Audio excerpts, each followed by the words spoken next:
Bienvenidos a Pulso Glocal, periodismo y gobernanza hiperlocal. 10 periódicos, sus 8 columnas. Entérate de manera diferente, con Hugo Augusto, desde Ciudad de México. Comenzamos.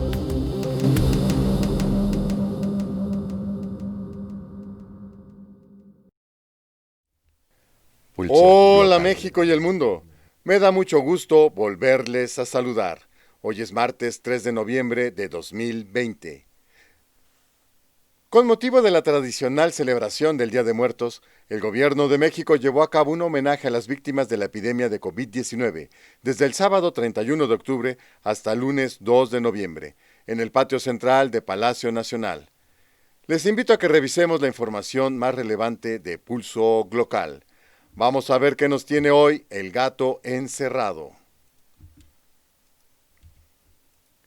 4 de los principales periódicos impresos de México dedican sus 8 columnas a las elecciones presidenciales de Estados Unidos a celebrarse hoy.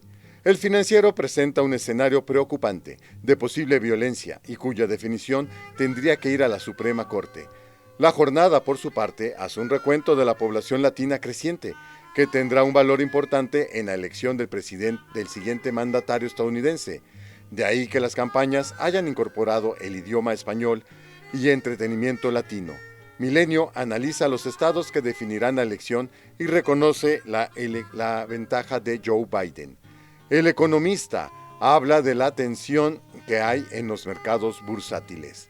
Benito Nasif, académico del CIDE, describe del Economista que Joe Biden, candidato demócrata, llega como el claro favorito en esta elección.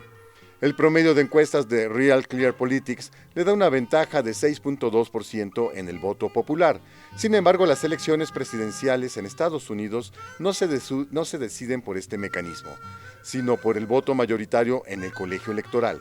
Recuerda que los demócratas Al Gore y Hillary Clinton, a pesar de haberse llevado el voto popular, perdieron las elecciones. Aún así, si Biden se mantiene arriba del 5%, su probabilidad de ganar el colegio electoral se eleva al 93%.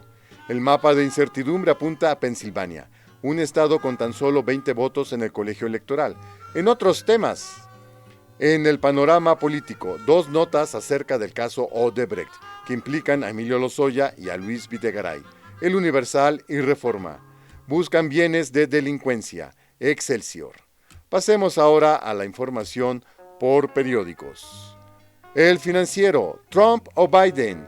En medio de una profunda crisis económica, enfrentamientos callejeros por racismo, patrullaje de milicias supremacistas, millones de infectados por coronavirus y un presidente que habla de un posible fraude electoral, la justa, donde más de 150 millones de estadounidenses votarán para elegir al mandatario 46 en la historia de ese país, parece encaminarse a un callejón sin salida, donde la Corte Suprema tendrá al final que decidir quién es el ganador de la contienda, entre el demócrata Joe Biden o el republicano Donald Trump, quien busca la reelección. Se estima que 5 millones de personas han adquirido armas de fuego por primera vez, de acuerdo con estimaciones de las tiendas departamentales. La Jornada, el voto latino, clave para definir hoy los comicios en Estados Unidos. De pronto, las campañas hablan en español. Ofrecen música que creen puede seducir a caribeños, mexicanos, centroamericanos, colombianos, venezolanos.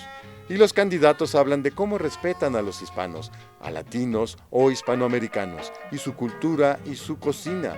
Todo parte de la coreografía de cada 4 años para conquistar lo que llaman el voto latino. Este año los latinos son el sector minoritario más grande del electorado estadounidense, con 32 millones con derecho al voto, la mitad de la población latina, 13.3% del total del padrón, según el Pew Research Center. Milenio, dan ventaja a Biden en 6 estados que definirán la elección. Las elecciones presidenciales de hoy en Estados Unidos se decidirán en gran medida en 6 estados clave: Florida, Pensilvania, Michigan, Carolina del Norte, Wisconsin y Arizona. 4 de estos apoyaron a Obama en 2012. En 2016, el candidato republicano Donald Trump se impuso a la demócrata Hillary Clinton luego de triunfar en esos sitios. Aunque hoy las preferencias las tiene su contrincante Joe Biden, de acuerdo con decenas de encuestas recopiladas por el portal Real Clear Politics, el demócrata lleva una ventaja promedio de 3.2 puntos en estos estados. El economista, mercados bajo un ambiente de tensión por elecciones en Estados Unidos. Los principales índices de Wall Street avanzaron este lunes después de su mayor pérdida semanal desde marzo, mientras los inversores se preparan para una semana centrada en las elecciones presidenciales de Estados Unidos. Los actores del mercado esperan volatilidad a corto plazo e importantes cambios en las políticas a largo plazo. Todo esto depende de si el presidente Donald Trump o su rival demócrata Joe Biden ganan los comicios. Pasemos ahora al panorama político que nos tiene hoy tres notas importantes. El Universal. Exdirector de Odebrecht confronta a Emilio Lozoya. Luis Alberto Meneses Güell fue el principal funcionario de Odebrecht que sobornó a Emilio Lozoya Austin. Fue quien confesó a la justicia brasileña haber entregado 10.5 millones de dólares al servicio público entre 2012 y 2014. Ahora Meneses Güell desmiente las versiones que Lozoya Austin hizo. Sostiene que no hubo dinero por parte de Odebrecht para la campaña de Enrique Peña Nieto, ni hubo sobornos para que los legisladores aprobaran la reforma energética. Tampoco hubo pagos para obtener contratos para una planta de etano en el gobierno de Felipe Calderón Hinojosa, como expuso su abogado Carlos Kaufmann. Reforma. Videgaray es traidora a la patria, acusa FGR. La Fiscalía General de la República, FGR, finalmente va por Luis Videgaray, por el caso Odebrecht, y lo acusa de traición a la patria. El exsecretario de Hacienda y también de Relaciones Exteriores es el personaje de más alto nivel contra quien la FGR ha solicitado una orden de aprehensión por presuntamente operar el financiamiento ilegal de la empresa brasileña a campañas políticas en México, por lo que se le acusa de traición a la patria. Excelsior. Alistan golpe millonario a la delincuencia.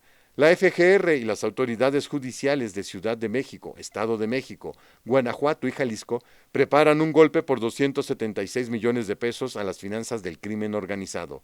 En un informe al Senado de la República, la FGR y la Conferencia Nacional de Procuración de Justicia detallan que entre agosto de 2019, cuando entraron en vigor las nuevas reglas de extinción de dominio, y julio de 2020, se iniciaron 45 juicios en materia de extinción de dominio para quitarle a los grupos delincuenciales bienes producto de actividades ilícitas, como narcotráfico, corrupción, huachicol, extorsión, secuestro de personas y lavado de dinero.